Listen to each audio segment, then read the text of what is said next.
So I'm going to get started in just a second. I'm trying to share or give everyone access to the shared document or shared file I made. And fortunately, somebody shared with me a way to do that might not take me so much time in the future. So I will be checking on that. And I really appreciate everything I can learn as I'm doing this, because I'm pretty new to doing presentations this way. So I do thank you for the time that it's going to take me, and I'm almost all caught up with the requests. So we'll get started here in just a second. And thank you everybody for coming here today to learn about de-escalation strategies. My presentation is called "Why Are You Yelling at Me?" And I named it that because quite often, looking at an escalation from the outside, you do see two people interacting, and it's not just a child that we're talking about. The teachers or the adults are also very much involved in the de-escalation. And because of that, I think that, it is an interactive thing. We do have a lot of stuff where we don't know why kids are upset, and that doesn't always help us or help them get through things. So just trying to think of it from a different perspective is sort of what I wanted people to learn from this. I thank you again all for being here. I am trying to go through my slides here. Today I'd like to teach you what to do during a crisis, as well as learning some antecedent strategies for avoiding escalation and aggression, and how to react during the crisis and after. Believe it or not, most of what happens during the crisis is not what I teach people. I teach what to do before and after, because that's really going to be crucial in dealing with kids that might have aggressive behaviors. And it's really crucial that we realize that during the crisis is not as important as the before and after. The agenda is pretty simple. We will just go through about what happens really briefly to your brain during an escalation, steps to do before, what to do while in crisis, what to do after. I will give you a 10-minute break at 2 o'clock. I try to be very precise. So at 2 o'clock or right around there, I will stop speaking. We'll have a 10-minute break, and then we'll get back to going over the presentation. So today I have two little pictures, and this is how I've chosen for you to interact with me as well as the other participants today. One of them is a waterfall, and one of them is a river. If you see the waterfall, what I want you to do is type things into the chat, but do not hit return until I say to. And this way we will have everybody's information coming in at the same time. I like to do it this way because when I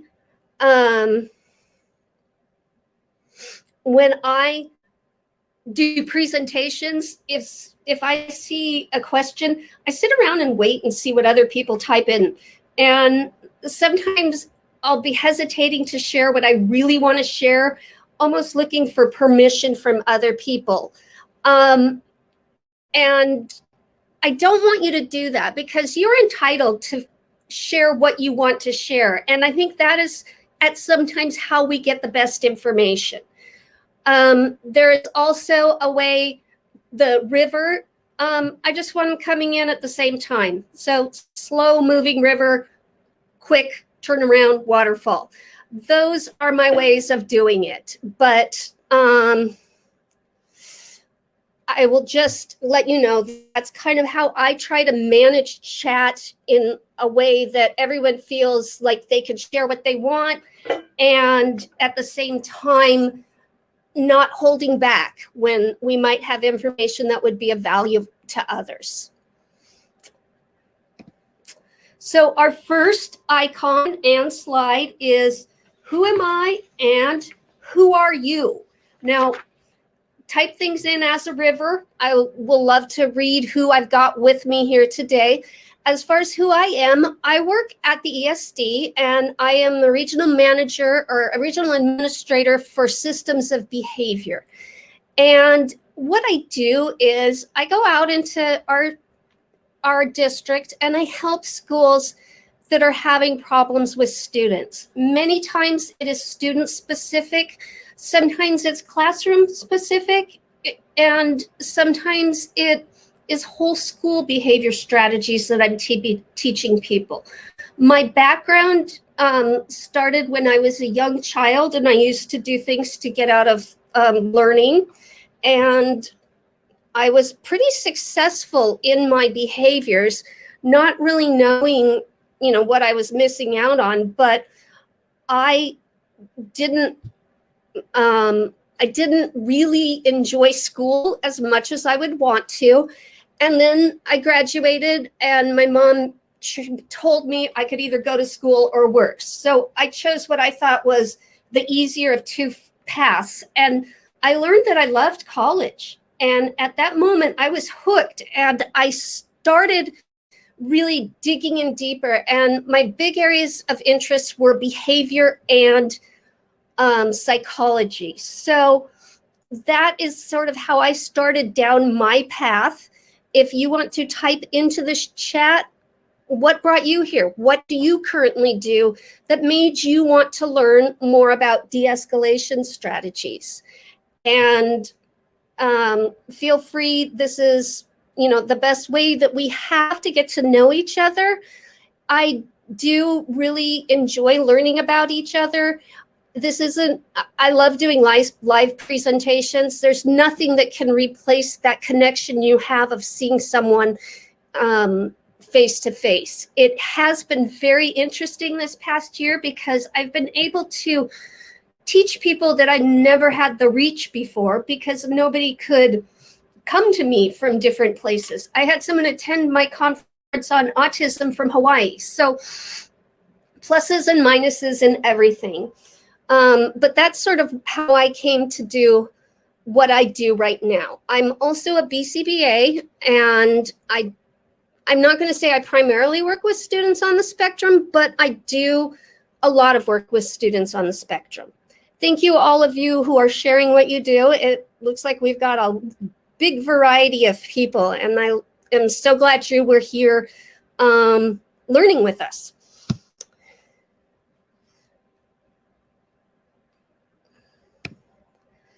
So I'm also going to kind of this is kind of a transitional slide, but I wanted to talk one thing about this school year, because it's going to be different, and in many ways we don't know what it's going to look like.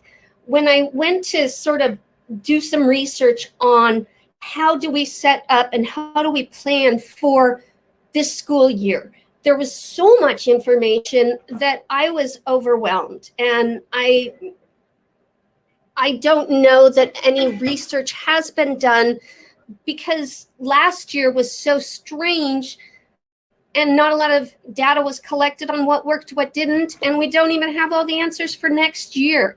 So I just want you to share what you plan to do the first day of school. And some of it's going to be some very basic stuff, but then there's other things we need to sort of address because we do have some students that we may not have seen much of last year. We have some students that might have been in stressful, if not traumatic situations last year. And I think it's important that we go about our business as usual, but always keep that in the back of my mind or our minds. So if you want to share things that you might be doing, that would be great. Some of the stuff that I found that people were looking at doing had to do with trying to figure out how their class was going to be taught. I love Beth hoping that She remembers how to teach in person. We took so many efforts to get good at learning how to do last year that it's almost like we're learning things again. But there's going to be a lot of things that will be statistically trying to figure out. Do we have to put 6 feet in between kids? Will they be wearing masks? What will lunch look like? All of these things we have to have some sort of system to. So we're going to look at some of the basics, getting schedules out, creating things like classroom expectations, organizing classroom materials. Are they going to be shared materials? Can we even do that this year? And things like that are going to be very hard for us to figure out. And in many times, we may need to do things again. I like the idea of getting to know our kids and things like that, because that's going to be very important. Even students that we know, we are going to need to spend a lot of time reconnecting and finding out what their past year has been like.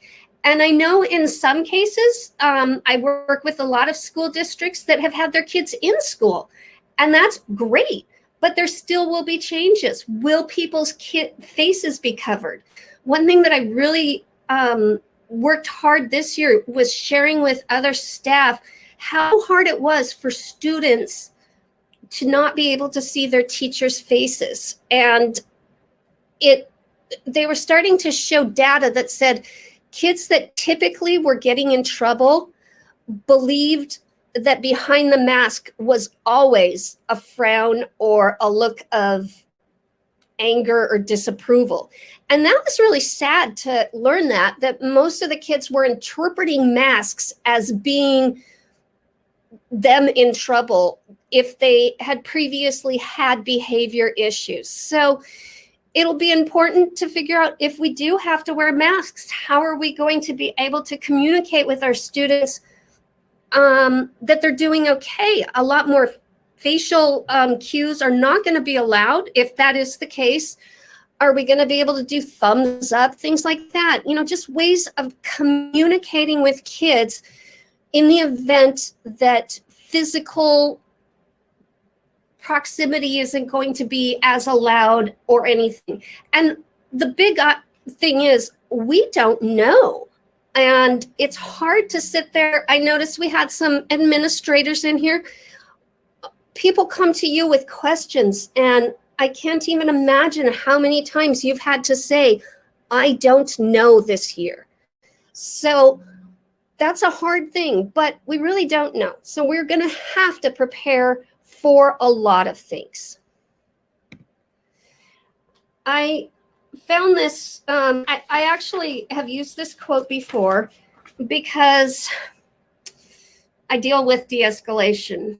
And although pro boxing isn't really what we see in school, one thing a lot of people don't know about Mike Tyson is he was not your traditional pro boxer. Most people in pro boxing, they have a plan. They follow a script. They are practiced. They are very good at what they do. And Mike Tyson was not that way. He was a sparrer. He was a street fighter. And when he went into the ring, his plan was to hit him in the face. And that was what he went for. And he said, you know, it threw them off their game. And I mean, I'm not going to say it didn't work for him. We had some other problems later. But for the most part, this was a very successful technique, for lack of a better word, for Mike Tyson. And that's how we kind of have to think in ways of, what is our plan?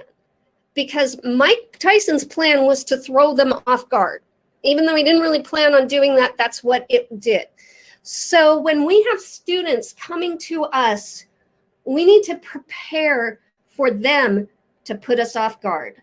And if we have as many plans ready as possible, we are going to be much more equipped to deal with things that we normally might not have plans for. I told you I'd share a little bit about the brain for you.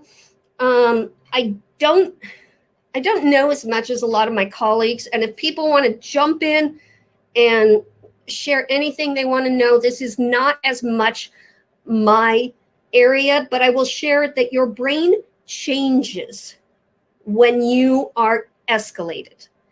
And it happens with the flight, or it happens with your, it goes offline. Your frontal lobe, your prefrontal cortex stops functioning in its normal way. And it sort of goes into the fight, flight, freeze.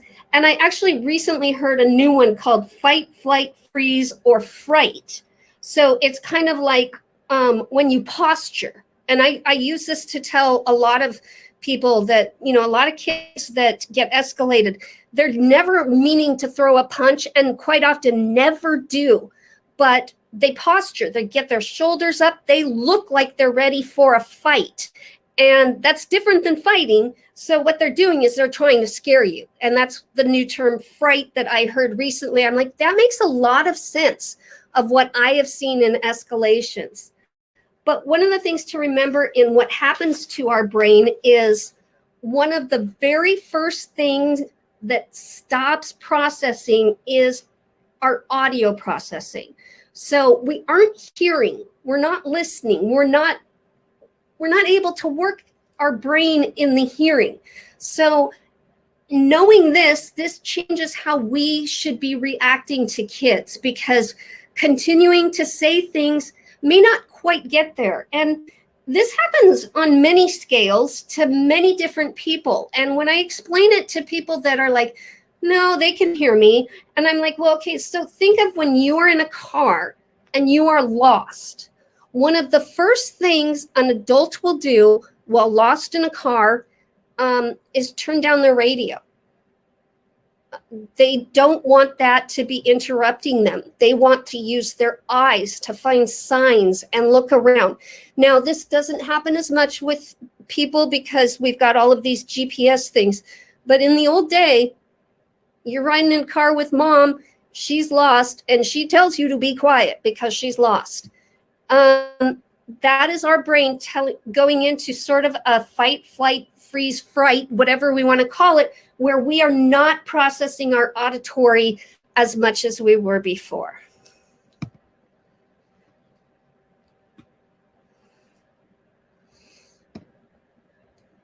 The idea of flipping your lid is when your brain does not work anymore. So the wise leader is your prefrontal cortex, and it's gone. It's not there. It's opened up. All we have left here is the big emotions, the anger, the fear, the anxiety. This is where we are not operating under the same rational brain that was getting us through the day. And keep in mind, I'm telling you that this happens to the student, but this also happens to you.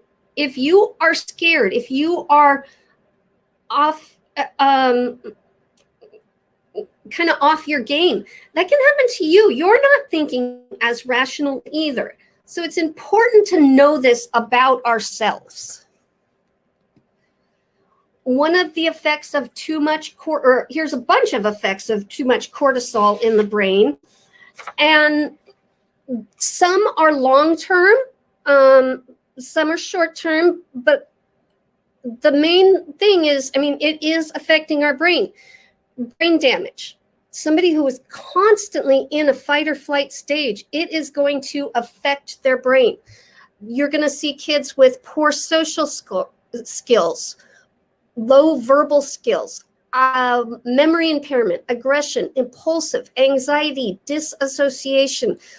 This isn't just because they haven't learned these skills. This is because it is really affecting their brains. It is not good to be in that constant state of anxiety and aggression. It is not healthy for our brains to act that way. So it's very important to understand that when kids get agitated more than others, that can happen to their brain. And over time, we're dealing with less and less of a kid who has the ability to control when they get angry and what happens when they get angry. So it's not just a behavior at some point. This is not just a kid who needs to learn how to behave. There is a lot more going on.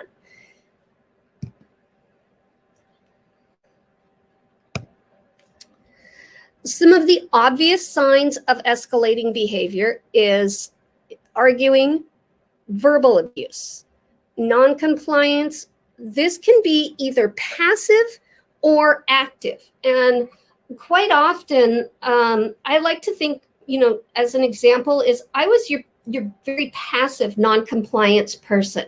I had different ways of not complying with teachers that they didn't really think I wasn't doing anything wrong. But at the end of the day, I had pretty much gone through an entire school day with doing nothing. So those are harder to look for because they're not as big. And sometimes those kids, when you call them out on things, they may not be, you may trigger something. So keep in mind your kids that are constantly like not necessarily doing things, but not really obvious about it, can be a problem too, in more of a bigger way than just not looking like it. A lot of disruptions, avoidance, defiance, the I'm not doing it happens all the time. And I think that when we look at some of the kids that are going to come back next year, we're going to see a lot of it, especially the low-level behaviors, because the easiest way to deal with a kid who is not wanting to do their work is, well, don't ask them to do it. And I in no way am faulting parents, because parents had to do things themselves and they were not really ready to be working and educating or helping educate their kids. And so, there was kids that I knew of that wouldn't even open a computer. And that's very hard if a parent is experiencing that and trying to get their work done. So this, unfortunately, could have reinforced itself over a school year of these type of behaviors. Bothering others, this can kind of be an interesting pattern to watch for, because a lot of kids that have aggressive behaviors are kind of class leaders in a way, because if they can get other people to join them, then what they're doing is not as prevalent. So they're just part of a group, and the others might prefer not to be bothered, but at the same time are like, well, it's easier to say yes to this person than it is to say no, because they are somewhat of a leader in your classroom. Being off task, destruction of property. One of the more common behaviors I see over the course of my job is breaking pencils. And when I hear of this behavior, I tell teachers all the time, the best way to handle that is get golf pencils. They're beautiful because they're small, you can't break them, and you can't stab with them. So I recommend buying yourself some golf pencils. You can plop an eraser on there, and they're actually really good for your younger kids because they force a grip. So golf pencils really help with the pencil breaking problem. It's one of the more common behaviors that I've seen. Your limit testing is very common, well, what are you going to do now type of thing happens all the time. And threats and intimidation, again, a very common thing of somebody who is in an escalating mode.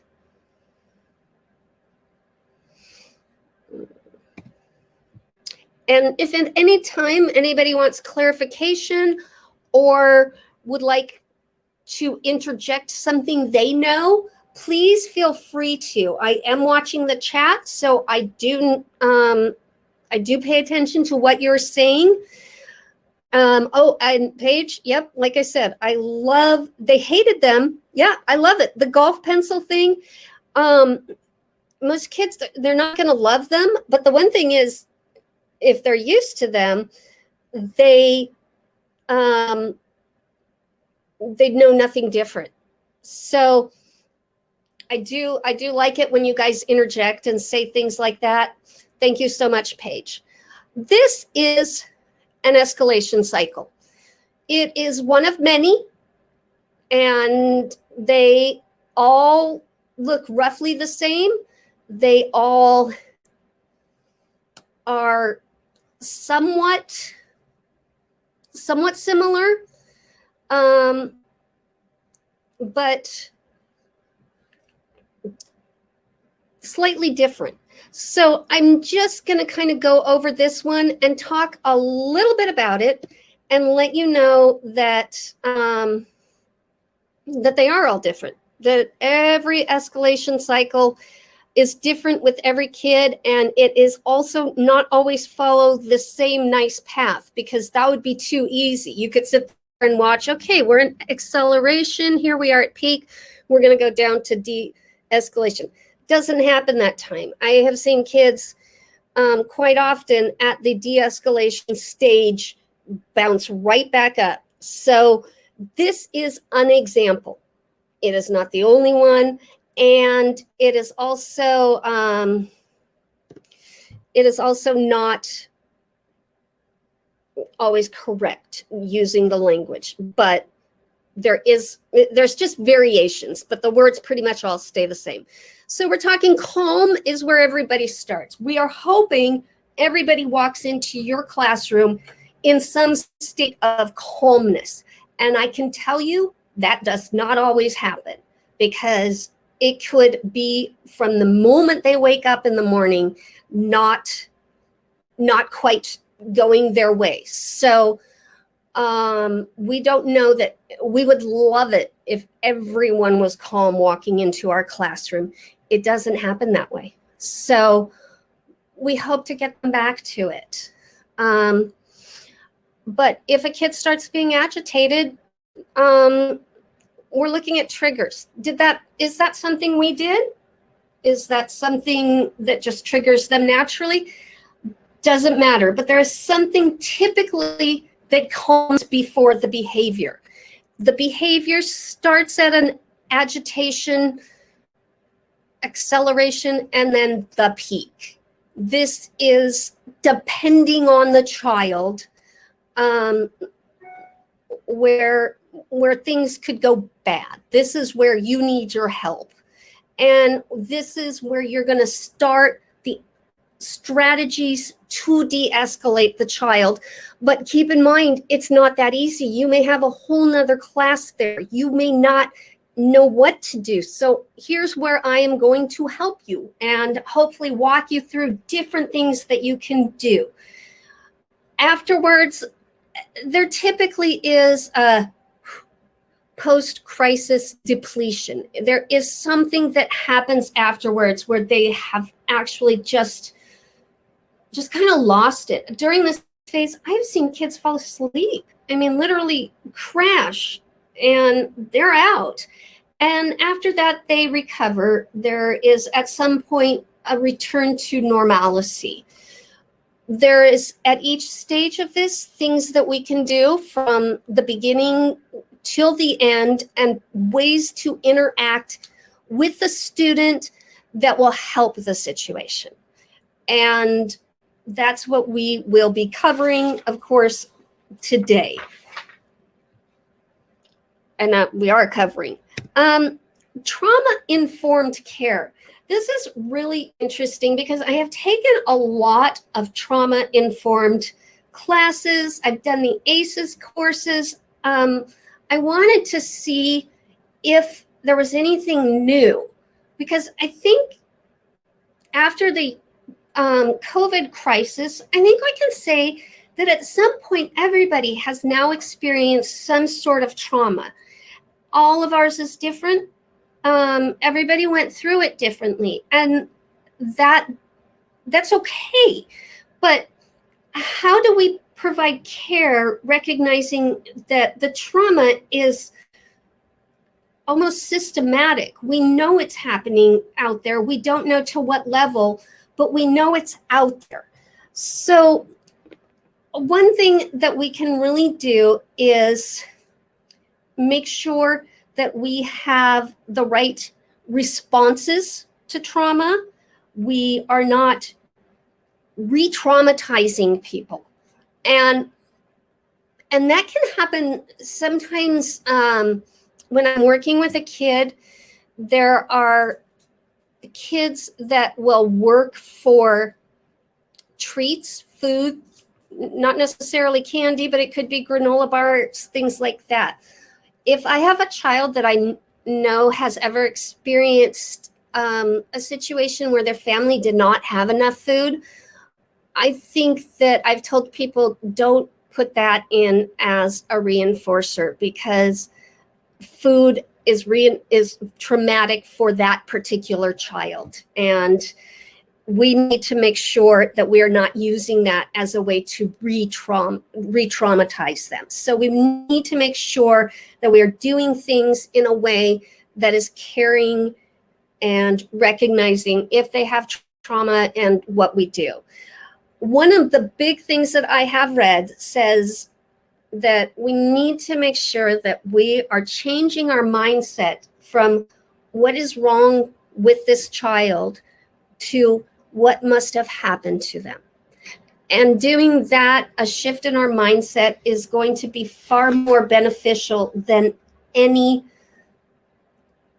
particular care that we can do. But we need to make sure that that mindset is not such that we think that the kids are, they're not good kids, that maybe something's happened to them. And if we're thinking about it from that mindset, that will help how we deal with the students. So this is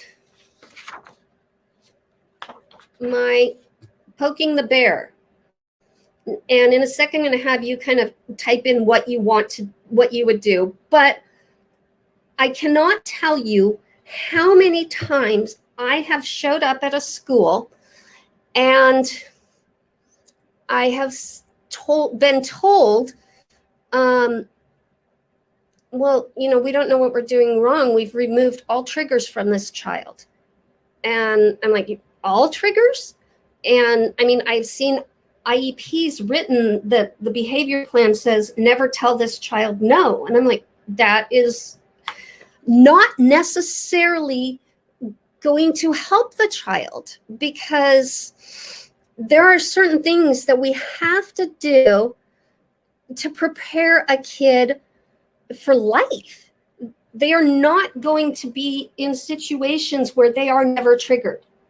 Triggers might be, I want you to take your pencil out. Well, what are you going to do? Just prepare have a pencil every time you want them to take it out? And never telling a child no, that is not realistic. So my thought here is, if that is something that you're thinking, well, we just won't trigger the children. It's not that easy, because it's not fair to a kid to set them up to a situation where they are never upset. And that is where we have to look at knowing that, when we're talking about challenging behavior, what are we going to do? With that said, the poking the bear. If every time you ask a child to do something, they are physically aggressive, we need to take it a little differently than every time a child is there, they cross their arms and pout with you. So whereas I'm saying don't necessarily stop avoiding the poking, we need to make sure that we are keeping people safe, that we are keeping the kids safe, that if there are things that we know are triggers, we need to make sure that we are addressing them in a way that will help the kid learn and help the kid do what is expected for them to be doing in school.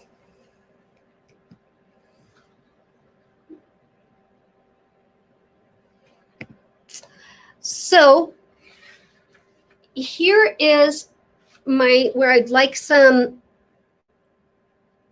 you guys to waterfall your answer, which means everybody gets something that you are going to have ready.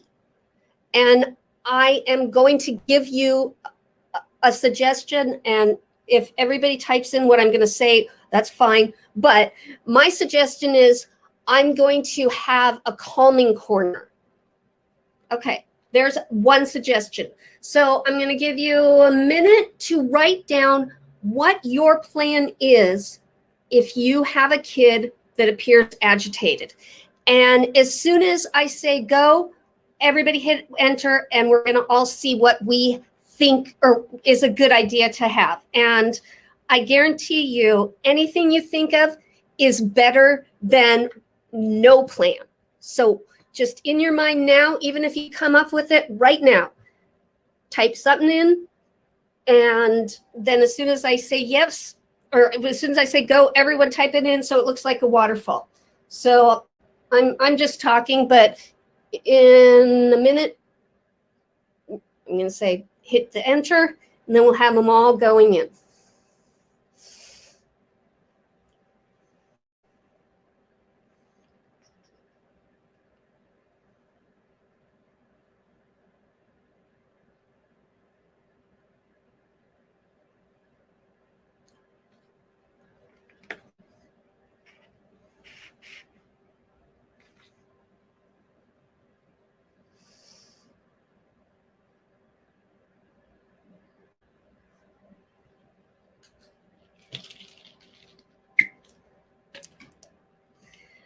Okay, hit enter.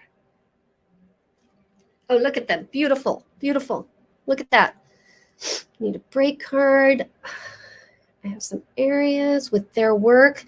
These are wonderful. Mood things set up, identifying. Oh, you guys have great ideas here. I'm hoping that you are all reading them too. Cool off spaces, writing stations. I love this. I love all of the things. We have a counselor that's going to have a calm, inviting area for their counseling. I think it's so great if you have that type of a setup, that all of the things in the counseling office should feel warm and inviting. So thank you so much for sharing.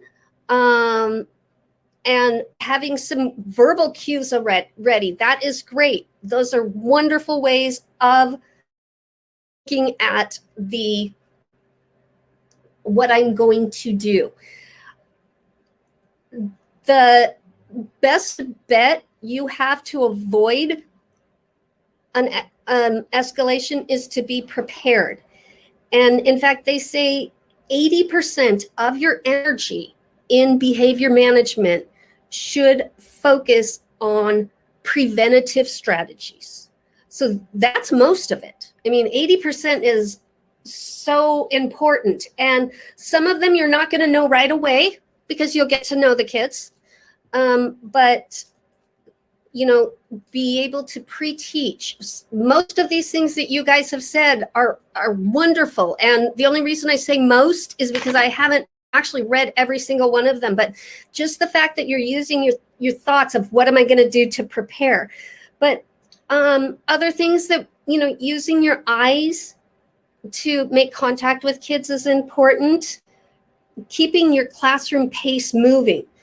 And one of the biggest times we lose kids is during a transition, but that's if we don't have the pace ready, if we're searching for materials, if it is us. It's not necessarily the transition. And that also goes into teaching transitions before they happen. Explain what will happen. Tell people, okay, we're about to do this, and you're going here, you're going here. However you want to lay it out, let it be known ahead of time what is going to happen in the transition. And you will much better prepare yourself for, you will have less behaviors because they will know what they're supposed to do and what the expectation is. Now, as I said in the beginning, there is two sides to each escalation. And as much as we want to think that it's the kids and we're there for the kids, sometimes we bring ourselves to work. And I'm not telling you not to. You can't get away from it. But if things are being stressful in our own lives, it's hard to take that away and to sort of detach your brain and become that wonderful teacher that you are. But you need to be, and I know you are capable of it. So being able to sort of make sure that while in the moment, you're not doing steps that might get the student agitated or more agitated, it's important. And the best way to do that is recognize your own things that upset you, your own things that might trigger you. And some of the easy ones, if there are any, try to take those off the shelf. I hate being late. It's something that I start feeling my heart pound, and I don't like walking into places late. If it's a place I have never been, I usually allow myself a half hour to 45 minutes to find the place, assuming I'm going to get lost. And in all honesty, I don't get lost all that often. The other thing is in the ESD 113, we don't really have a lot of traffic. So I don't have to allow for traffic. But if you live in an area and this bothers you, make sure that you allow plenty of time. I wind up sitting in parking lots a lot of times, getting, because I'm not going to walk in an hour early. But I know that bothers me. So I'm telling you to find out what bothers you. Do you like it or does it bother you when kids do this? And how can you stop that? Does it bother you when you don't have copies made the day before? And how can you make sure that happens? So really in this one, we can only manage one side of the escalation, and that's ours. We can help the other person. And that's what we want to be trained to do. We want to make sure that we are in a place to be able to help kids that are escalating. So you have to take care of yourself before you take care of others. Dr. Phil, as much as many other people have said that. And I think this is so important when you are working with other kids or other students. It's even more than other people because these kids look to you for so much. And whatever you need to do to take care of yourself is very important. And it's not always easy to take time for yourself. It's not always easy to factor yourself into the equation, but you guys are all in a profession that is really about caring for children and educating them through care. So it is very crucial that you remember to take care of yourself. And you did not get into this profession for, well, most people not for the money, but for any other reason than you care for kids and you care for educating kids. And the hardest thing is to care so much for kids that you forget yourself. But I'm just telling you right now that whatever you need to do to take care of kids, it is it's crucial that you do that, because it will only help the children when you are in a better place to be able to help them.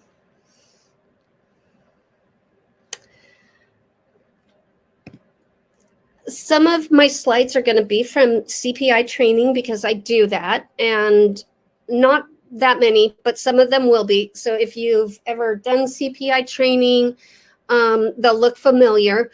But I like the message they send in some of them, and I didn't want to go rewrite everything when somebody else was saying it so much better than I could. So this talks about how we are in an integrated experience, that it isn't just one-sided, that you're both going through things, and what you should do as a staff member to help this and help kind of walk the kid through and get a kid back to where they are not agitated, they are not aggressive. So the first step is when you start seeing a kid experiencing anxiety or looking anxious, and that can be different with every kid, but you will know the signs to look for because you will know the kids, and that will be very, very important as you're going through this. And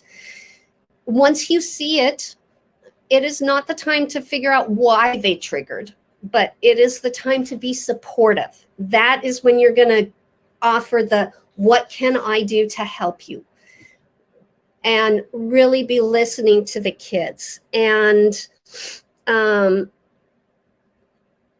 really see if there's anything that you can do at that moment so it doesn't get worse. So at that moment, you see anxiety. How can I help you? What can I do?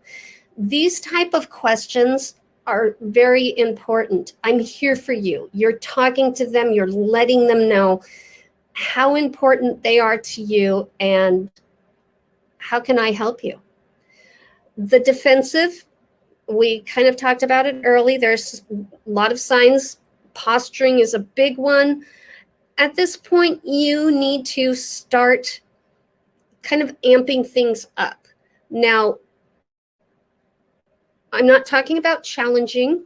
I'm talking about reminding kids of things. You know, hey, when we get done with this assignment, we have something else coming up in the day.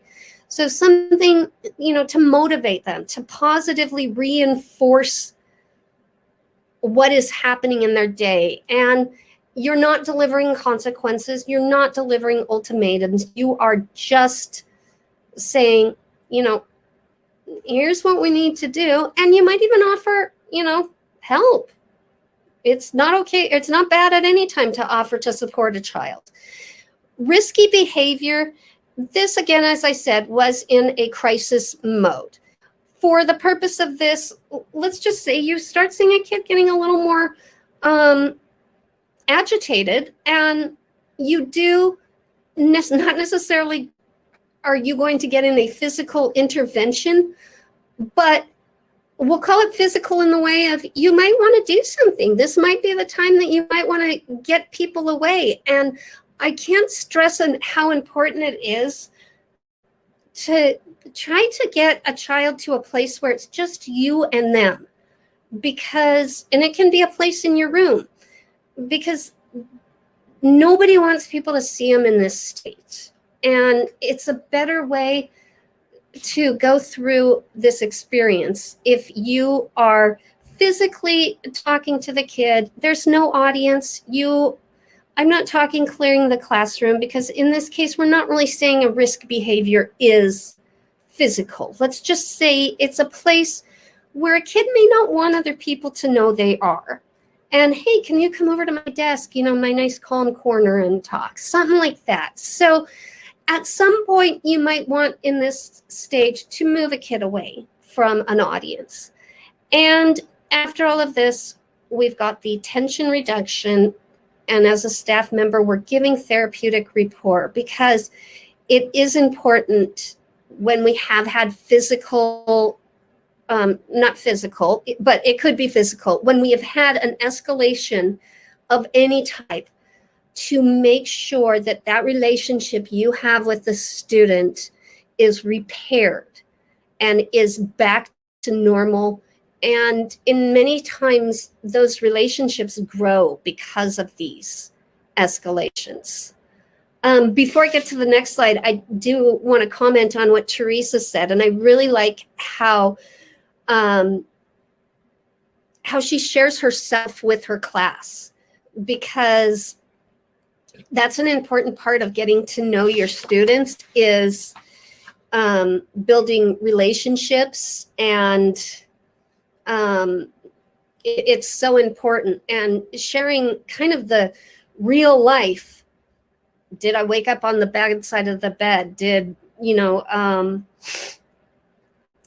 did something happen, and letting the kids know it does happen to you too. So it is perfectly fine to share that part of you. And also, Andrea is mentioned about hear your own heartbeat. I always tell people, in the moment of a crisis, the first pulse you should be taking is your own. And that's true. You want to kind of make sure that you're slowing down, you're making sure that, okay, I'm ready for this. I don't mean literally taking your pulse, but if you need to, go for it. But thank you so much for sharing those comments. This slide I could stay on forever, because it is so important. And I would love for rivers to be flowing of what do you do with your students to build relationships, and type them in as much, because I have learned so many things about different student-teacher relationships that just help. And one thing that is very important is names. So I'm just going to go over the ones that I have come up with. I could have gone again and again and again and finding things, and I want everybody to type in things that they do for the purpose of building relationships. And it needs to be purposeful, it needs to be intentional. But one of the most important things is learn names quickly and correctly. Now, by correctly, I mean, what does the kid want to be called? What does your student want to be called? I had this student that I worked with in a counseling situation, and she, I'm not going to give her name because it's weird, and you may, not weird, it's long, it's really long, and you may know her. And she was like, oh, everybody calls me this. And I was like, oh, I was wondering what you prefer. And she goes, oh, I prefer my name, says it to me. And I'm like, then you need to tell your teachers that. So I think it's important that you make sure that you're telling you're learning their names and you're learning them correctly. And I don't know how you do it, but there are some people that are wonderful at learning names. I love names on kids' desks. When I go in, I'm always a stranger in a room these days. And when I use the names, the kids are just like, thank you for using my name. And they act all surprised because I know it. When you're talking about a classroom, if you can make the classroom not just yours, it's theirs too. This might be a little harder if you're middle school, high school, teach a bunch of different kids, but do your best, make it different ways that makes their classroom theirs. Assign seats and change them often. I think that this is really important because the peer relationships are very crucial to kids, and they might not really appreciate who they're sitting next to at first, but getting to know the kids and building relationships is important, that you're not just looking at them, at the kids and your relationship, but making sure that you are building those relationships intentionally between the peers. Spending one-on-one time and finding small ways to connect. It's interesting because I'd say about 15 years ago was when I first learned about Pokemon, and it's made a comeback. So my knowledge of Pokemon has really grown over the years, but it was kids that were into it, and I wanted to know what they knew. And it was nice having some conversations, and the fact that I wanted to learn what they learned was really good. I also share stories about myself, and, appropriately, most people that work with me, especially kids, know that I have a lot of cats, and that I like pink. And that's really obvious because when I come to schools, I'm carrying something pink, almost guaranteed. So it's really very crucial to build those relationships. And you guys are typing in some really great thing. But,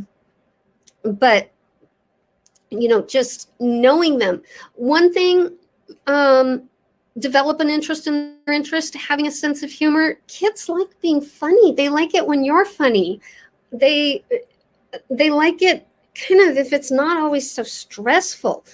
I see that Andrea talked about attending student events, and if it can be done and somebody wants you to, if they've personally put themselves out there and said, hey, you want to come watch me do this, and you can do it, great. I like, getting their opinion.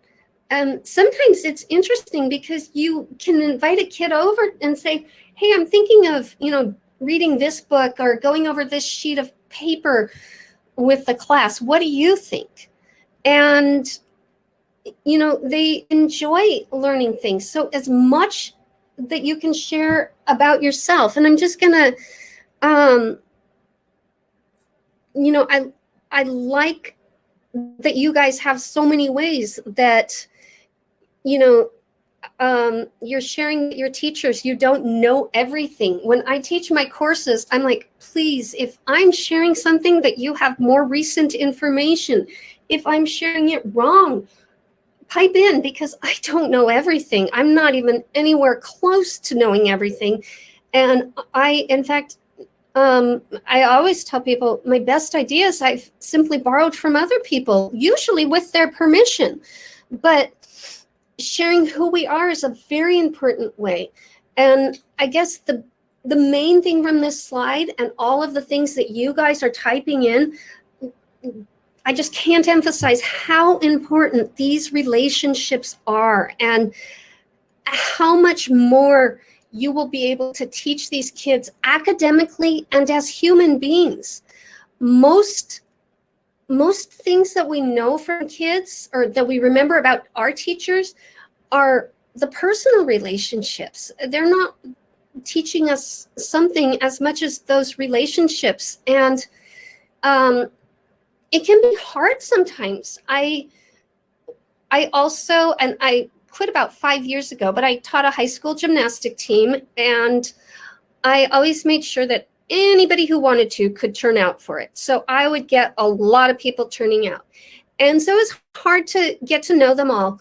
But I'm like, die hard, wanted to know them, and I wanted to like them all. And I always look to the Abraham Lincoln quote of, I don't like that man very much. I need to get to know him better. And we are human. Sometimes we come across kids that may rub us wrong, may, not feel exactly right. You guys have the time to get to know these kids.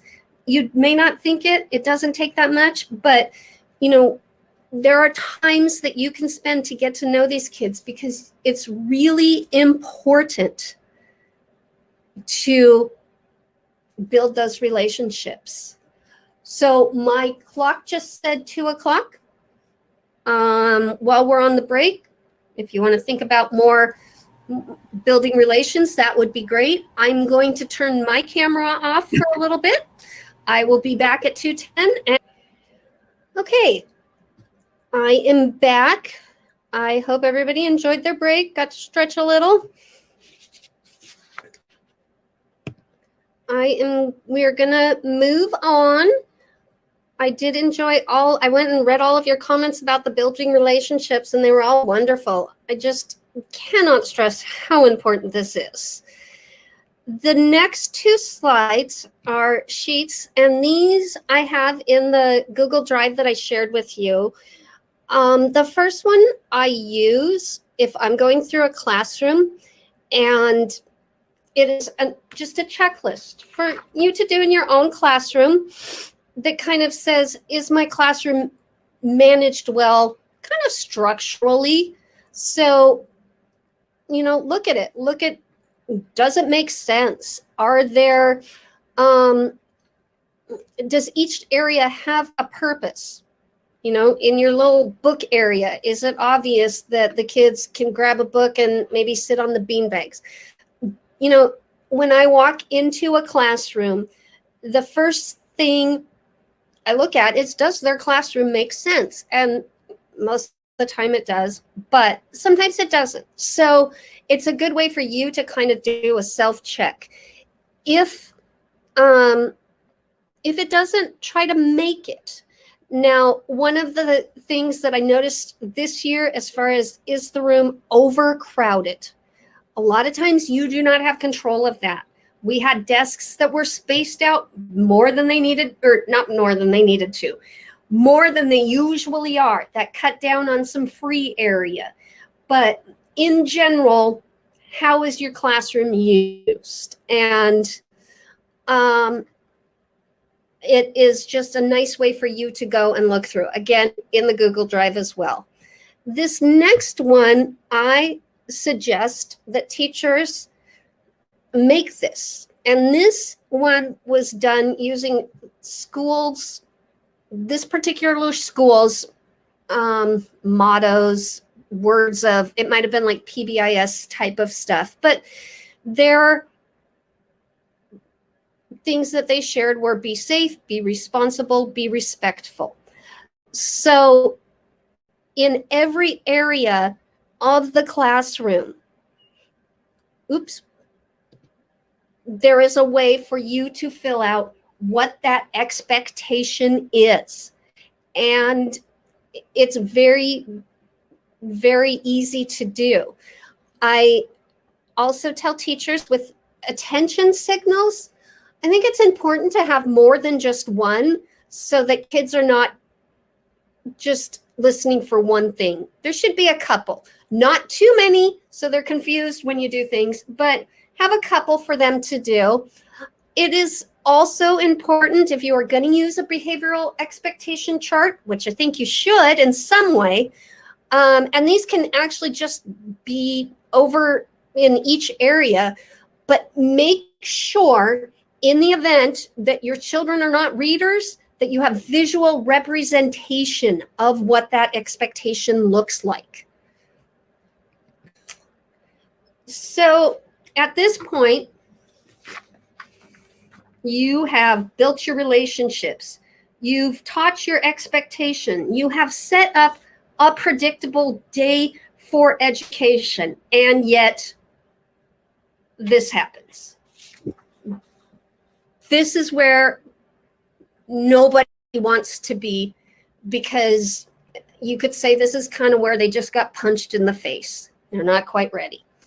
It's something we're not prepared for, and we don't want it to happen. I mean, nobody wants to see kids upset or aggressive, agitated, and the secret is the kids don't want to be there either. So we need to figure out, how do we best deal with what happens next. My next slide is kind of a funny clip of a fight, but also I'll just kind of play it so you can see. I have never done a clip on this, so I'm not sure how well it will work. If you can't hear it, can't see it, let me know in the chat really quickly and I'll just move on. Well, we did it. We're here. We are standing our ground. How long does a cup of coffee take? Would you come on? Come on. Thank you.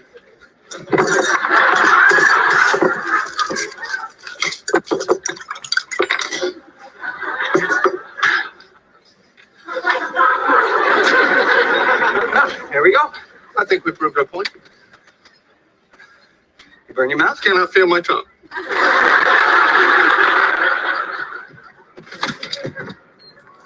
Bullies, big bullies. Oh, look who's here. It's the weenies. Did we not make ourselves clear the other day? Yes, and that's why we're here. Yes, we're standing our ground. Apparently. Let's do this, all right? Whoa, what do you got there, a weapon? It's a nice watch. I don't want to break it on your ribs. All right, let's do this. All right. Question. If I don't care about my watch, can I use it as a weapon? What do you mean? Well, it's sharp, it's metal. I think I can do some, serious damage with it. No, you can't use your watch. Or your keys.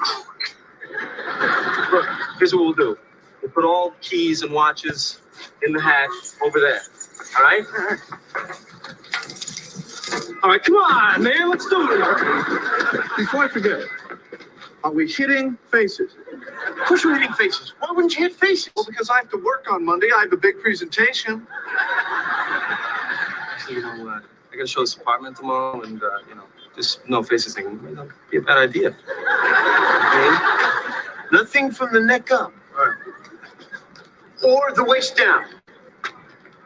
Dana's ovulating. Oh, really? You guys trying again? Yeah. All right, so let me just get this straight. So we're strictly talking about the middle. Come on! Hey, whoa, you want some of this, huh? You want a piece of this, huh? I'm standing here, huh?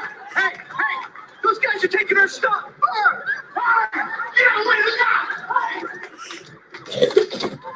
God, that was amazing. That was incredible. You guys kicked butt. Us? What about you guys? Man, you really gave it to old Mr. Clean back there. He was a big guy. Yeah, he was, wasn't he? Yeah, I wouldn't know, having missed everything.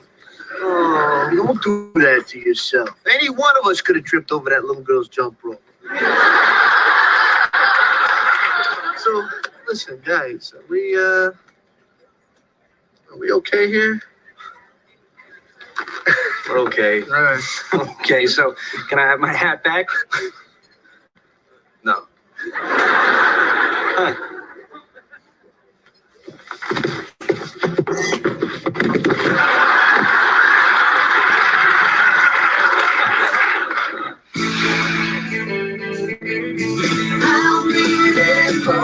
Well, we did it.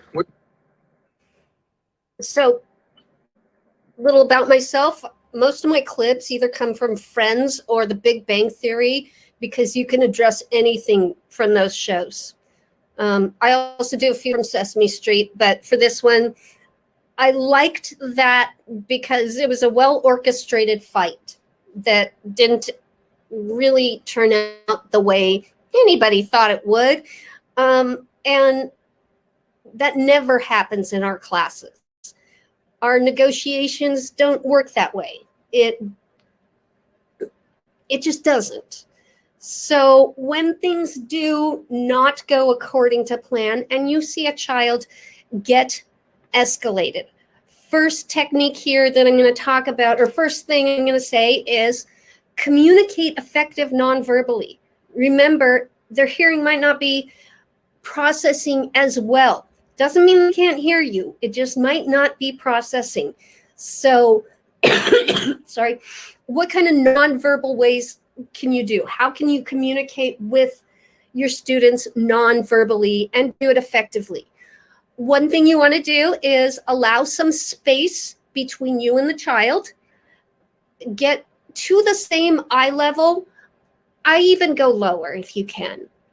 Keep your hands out of your pockets. You do not want to appear as though you are hiding anything, and stand at an angle. It is much safer and more open.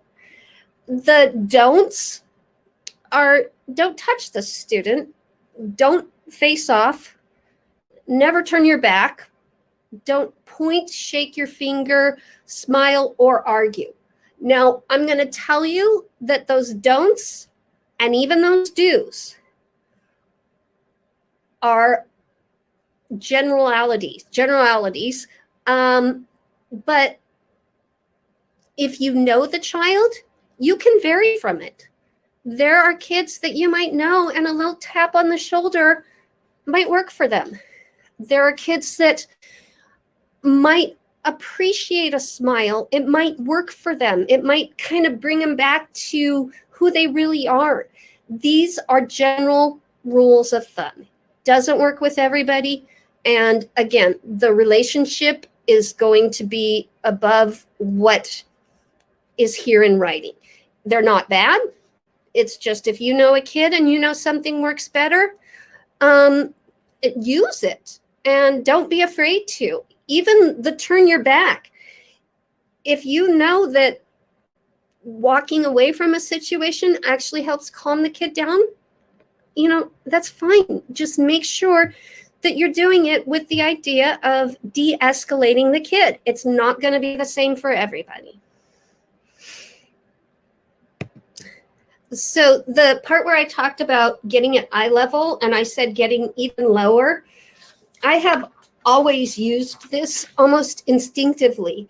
And then one day I was watching Predators of the Serengeti, and it talks about how physically being higher in the Serengeti is how animals show dominance. And it really got me thinking that that's probably how kids feel when we are standing over them. And, in many cases, and I'm really talking elementary school, some middle, I sort of peak out as far as standing over people at middle school or at elementary school. But even if you've got a kid sitting in their seat, more often than not, a teacher is standing over them.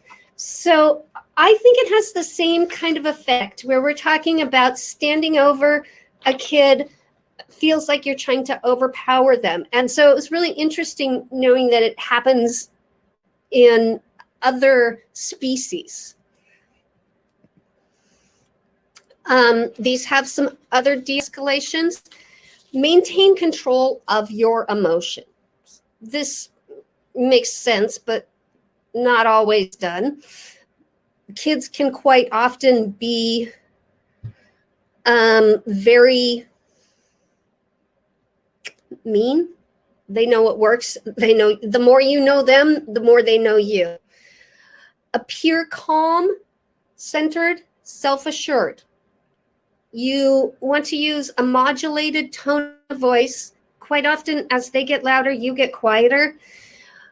Call the police, your supervisor, your school, whatever you need.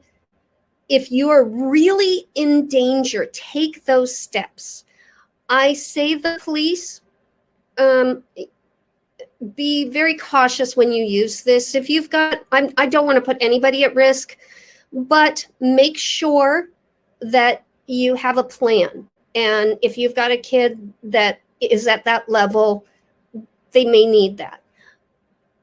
Be very respectful. And even when you're firmly setting limits or calling for help, you are not calling in to get them in trouble.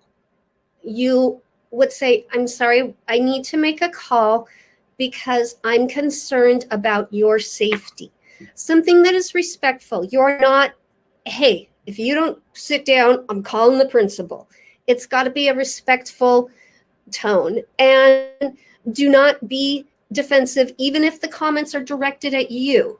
Now, to answer your question, Carrie, with the dealing of runners, one of the best things you can do is make sure your classroom is set up for this. So you do not put your runner by the door. If they run from your classroom, try to make it not as easy to get out. Another thing is really, when I show up at a school and running is the main thing, one of the first things I ask the staff that is working with this student is, are they running from something or to something? And that can tell you how to handle the problem, because a student running from an activity, then we need to look at ways to make the activity more enticing, make it more rewarding. If they are running to something like a playground um, it's much different. And we need to look at, okay, well, when do we give them access to this? Do this first, and then, you can go out to the playground. And definitely the clear expectation with staff is very important. But I have seen a big increase in our elopement of kids running, and it's a tough one. I mean, this is one where you may need to call the police. If a student leaves a school ground and you don't know where they're going, there should be a plan in place. But try to do as much you can ahead of time to make sure that the environment is structured so they cannot leave as easily. Keep in mind also blocking and things like that. It can work, but also try to get an idea of if they're running from something or running to something. Thank you for that question.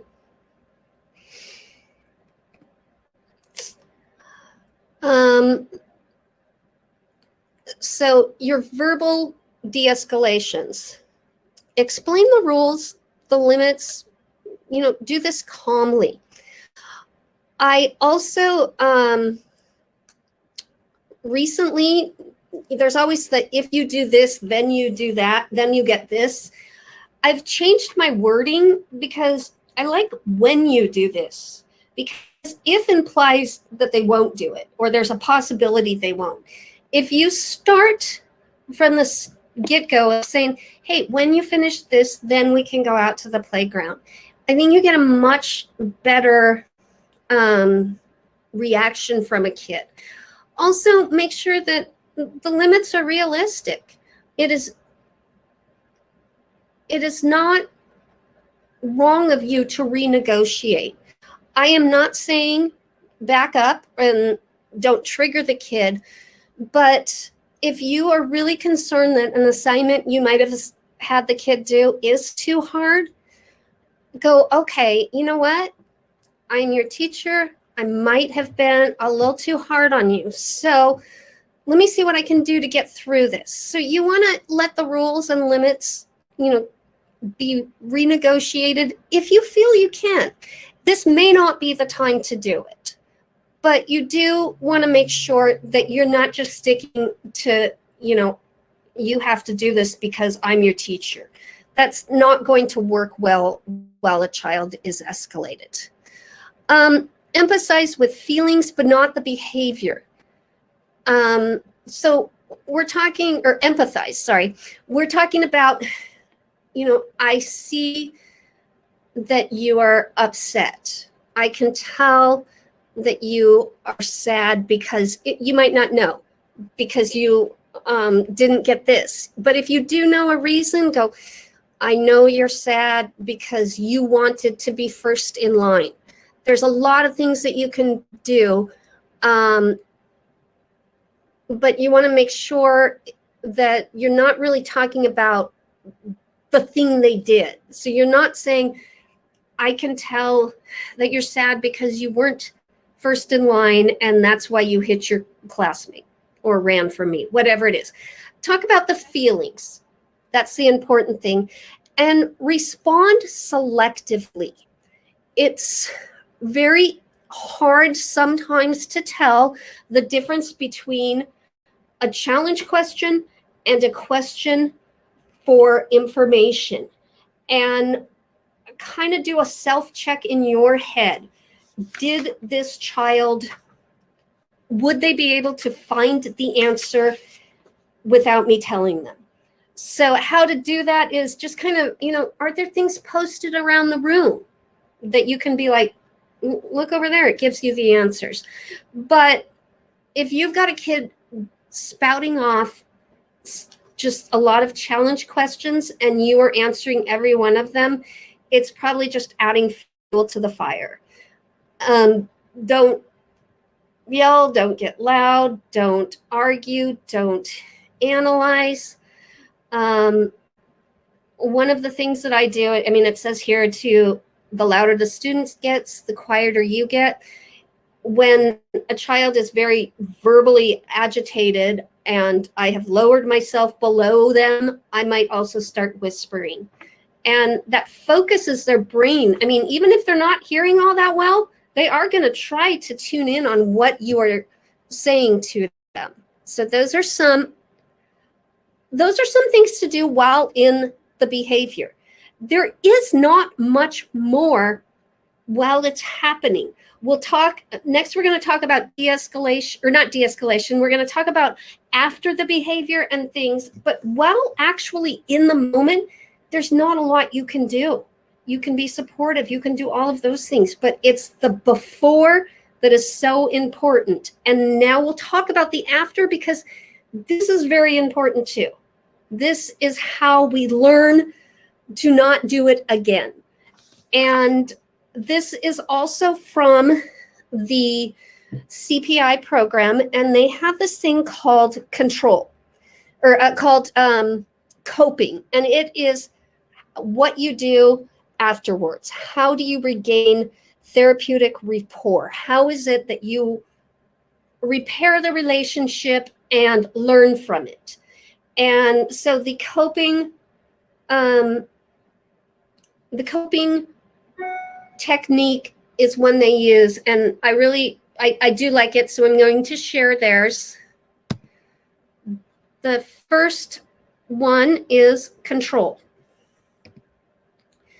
So at this point, we are sure that the staff and the student have regained physical and emotional control. We are not still agitated. We are in a better place. We're not completely recovered, but we're recovered enough that we can have a conversation. We want to make sure that this happens very soon after the behavior, but not so soon that the behavior is still on the forefront of their mind. So you want to look at the control piece and how to discuss what happened, what went well, what can be done differently. You are looking at ways to change what has happened, to learn of it or learn from this. And you want to do this with the student and with your staff that were involved. Sometimes you even want to do it with your whole class, because they need to know that that kid is okay. That kid can still be their friend.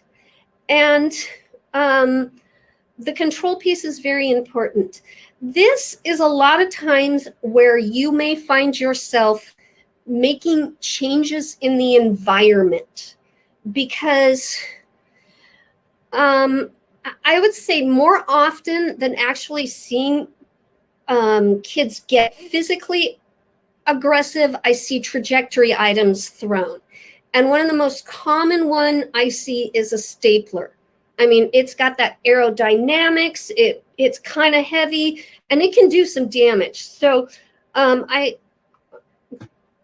this is where you would go, maybe I should hide my staplers. Just a suggestion, but this is where you are going to look at your classroom and say, can I get better environmental control, as well as working with your staff to see what kind of things you could do differently. The next one is orient. And this is where you figure out what happened, who was involved. When did they get there? What was each person's response? What happened? It's a tough one, because sometimes you are halfway through it. It is a kid coming in from recess. So, you need to sort of identify and what happened. You need to get the basic facts from the incident and figure out, what you can learn from this. Patterns. Does this happen often? Do staff, is it the same staff member? And I am not saying, kids need to learn how to get along with other staff member too. This doesn't mean we make a staff change. This means we work with the staff. We have to. So by looking at patterns, we're looking at trends. Is it the same person? Is it the same time of day? I mean, what if you're looking at this and you're like, gosh, this kid gets mad before lunch every day? Could it be something as simple as he's hungry, he can't wait much longer? Whatever it is, you're looking at the patterns, because we want to be able to sort of nail it down to a different time. If we can figure out something that it happens at times, does it happen with the same people? Does it happen with classmates? Does it happen a day of the week? I mean, when we talked about things that, we can't control in our own environment, these kids come to school with so much that they can't control. And if every Monday it's hard for them, well, we need to be aware of that. It could be, changes in their household environment, or it could just be on the weekends they get to sleep in. But whatever it is, if we can find some patterns, then we can start working on them. And so the best way to do this is to record it, record the time, record everything that happens so that you can look for it. Sometimes we can't take as much data as we want, but we can certainly go, okay, wait, I'm starting to see a pattern here. And at that point is when we start to be able to investigate that a little better. And bringing up to the investigate piece. So you want to look at what's going on, dig deeper. What resources do you have? What skills can your team members have? What can you do in this thing? It's really something where you're digging a lot deeper. You're trying to figure out what's available to you, not just looking at what happened, but what kind of things can we do? If you have a kid, we'll take the kid that you might suspect is hungry. Can you put a light snack right before lunch? It doesn't have to be right before, but maybe they're going too long before getting food in their tummy. So something along that line. And it's also important to be, really consistent with your day so that you can investigate these things, but maybe try different things. Because like I said, it could be a hypothesis, but maybe there's something to what you are suspecting. So when you go down the investigation path, try to kind of keep track of things you may have tried and the effectiveness of them. Negotiate. Not with your cat, but it was the best site I could find for negotiating.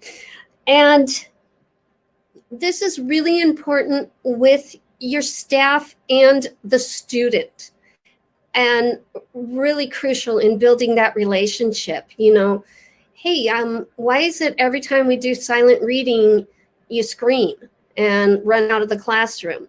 How about this? How about instead of silent reading, you start out coloring for 3 minutes, and then you read for 3 minutes, and then you color? Would that work with you? And start out with something like that. Try to figure out what you can do to make whatever happened better. Not eliminating, like I said, but make it better, make it easier, make it somehow tolerable so that we don't see the aggressive or agitation escalations. We want to eliminate as many times that a kid gets to that point. And the last one is give. So this is where you want to make sure that you are letting your colleagues know what went well. Hey, I'm going to give you your trust, your confidence, your respect. respect that there are challenges, and thank you for coming here and rising to the occasion. And, you know, we want to make sure that the kids also know. We want to give back the respect that they may think they've lost. And that's hard for them to, you know, they went through this, they don't like it any more than you. But if you get to that point, let them know, I'm giving you back our relationship. We're back, we're good. And I'm letting you know that this is only going to strengthen how we are. We have gone through this, but now things will be better. We'll be able to do this. So it's very important at that point that you are letting them know that we did this and we're okay. And same with staff members. You want to let them know that, hey, it's done, it's over. Thank you for your help. Thank you. I'm giving you back, or, you know, you offer to their support. I mean, you're giving of yourself. Now, this one is always hard because as often as I talk about debriefing, I hear very often from staff that they can't do it. They don't have the time. They don't have the resources. Sometimes it's even, well, it was just a verbal incident. Why should we debrief in those? And we do this so that we don't continue going down those paths. I mean, that is the big thing. We want to make sure that we do not keep having these types of incidences. And I think that one thing I recommend to them is, to organizations, is to schedule the time. Okay, we had this, so we're going to have to do this after school, and not in a bad way. It can be done really quickly. It doesn't have to take that much time, but the more formal you are and the more you require it, the more likely it will be done. And this can be you, this can be, if you're a principal, if you have it with your staff members, but it cannot be done in a punitive measure. It needs to be done with the idea of eliminating or at least lowering the escalations that we have. And, you know, it is very important that we take the time to do it. This also will be in the Google Drive. I give it out to schools. I try to make it really not a checkbox type of thing, but just something quick so that we can follow along with something. It is up to you to use this, make something of your own. But if you have something like this, there is more of a likely chance that you will do it. And it shouldn't just be done with staff members. It should be done with the student. And it's very important that we do these.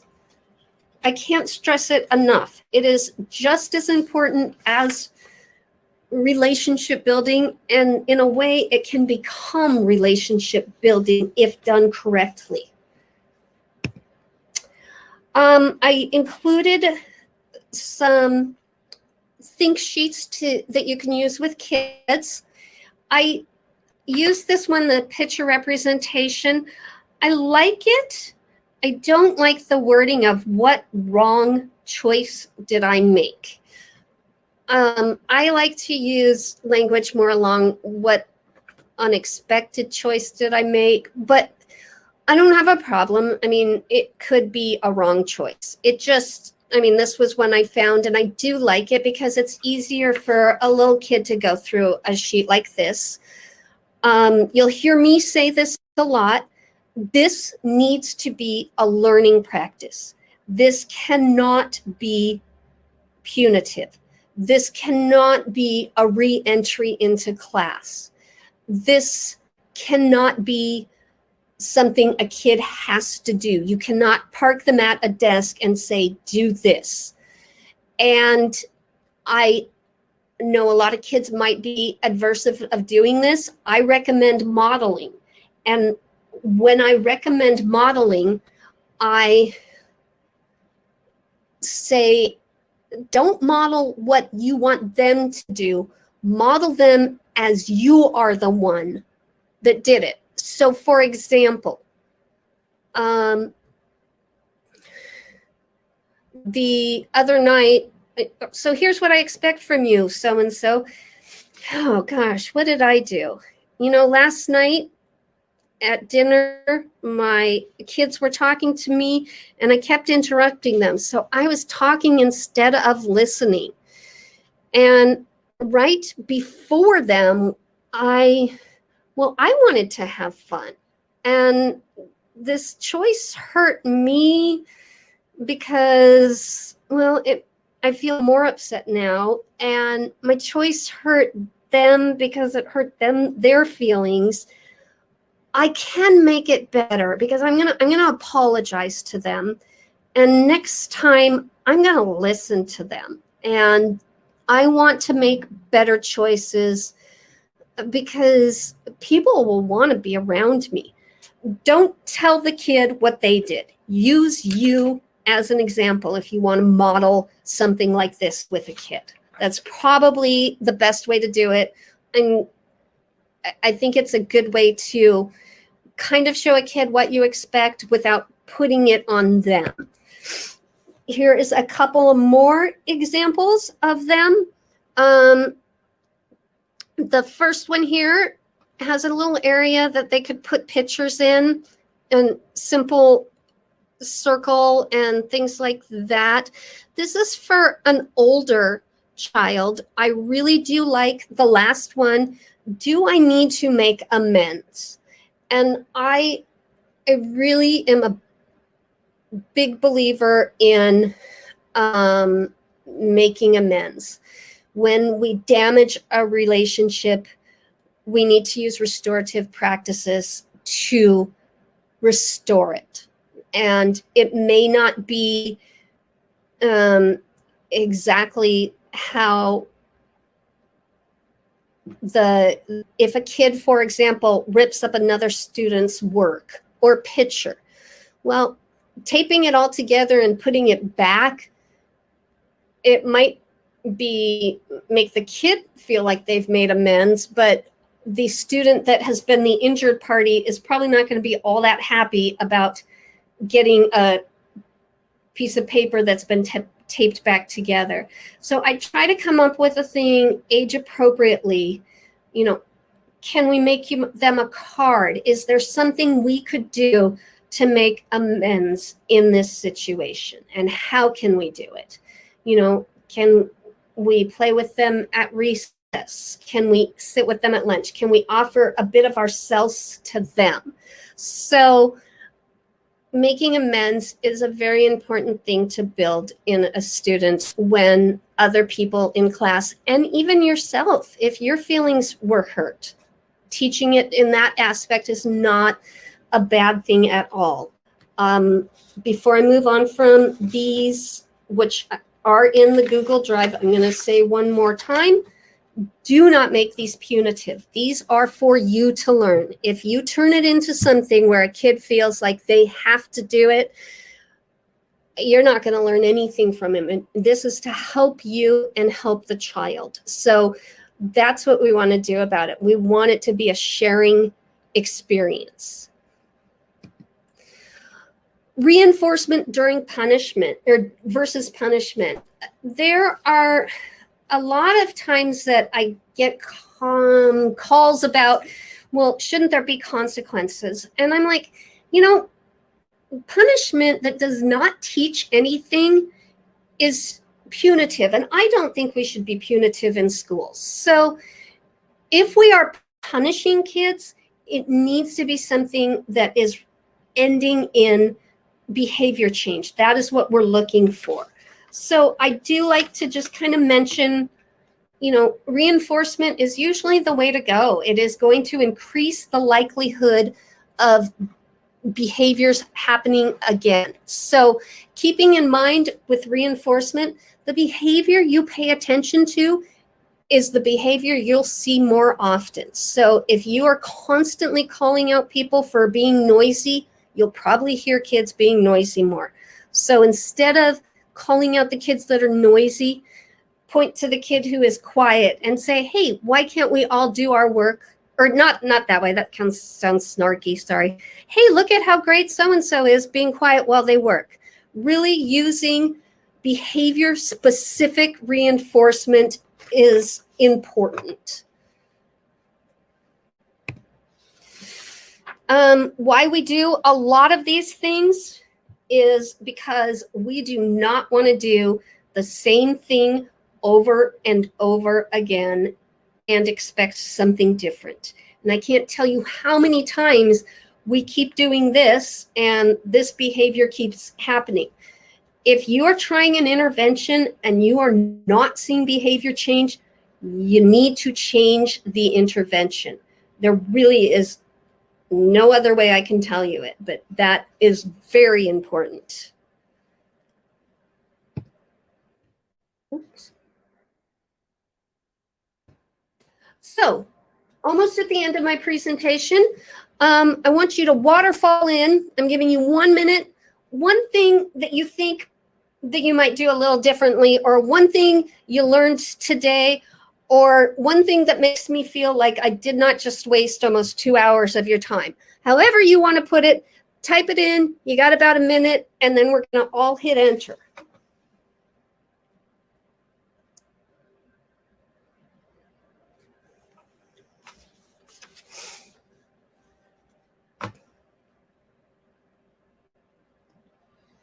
I feel like during this, I should have like the Jeopardy timer going, but I, didn't think in advance. And while we're thinking, I'm going to have questions, and I have to end at 2:55. So if you can think of anything now, you can enter those too, and I'll try to keep on top of it. So let me, so enter now of your one thing. Deborah, the slides, I included my entire slide deck in the Google Drive. Were